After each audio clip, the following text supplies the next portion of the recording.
ሰላም ውድ ቤተሰቦች ባላችሁበት ሁሉ ፍቅርን ሰላምን እድገትን መትረፍረፍን ተመኛውላችሁ። እንግዲህ እንደምታውቁት 2025ን በሰላም ልንሸኘው ነው። ኦልሞስት አሁን ርችት ልንተኩስ ነው። 2026ን ልንቀበል ነው። አዲስ አመት፣ አዲስ ጅማሬ፣ አዲስ ምዕራፍ፣ አዲስ ማንነት፣ አዲስ ፕላን፣ አዲስ ግብ፣ አዲስ ስኬት።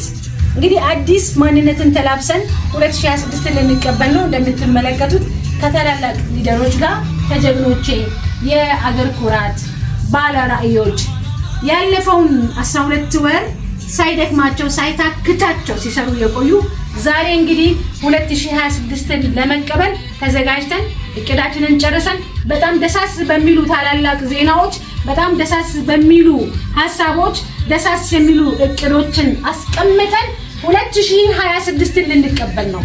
2026 እኛ ትልልቅ ታሪኮችን የምንሰራበት ትልልቅ ታሪኮችን የምናስመዘግብበት ትልልቅ ሽያጮችን ትልልቅ እድሎችን ትልልቅ ተድላዎችና መትረፍረፎችን ለብዙሃኖቹ የምናደርስበት አመት ነው።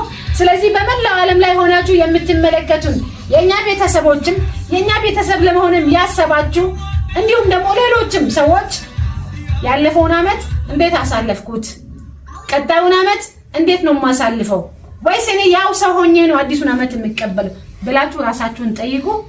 እንግዲህ ቀጣዩን አመት የስኬት የመትረፍረፍ የጤና የሰላም እና የብዙ ስኬቶችና ባለጸጋነት አመት ይሁንላችሁ ይሁንልን።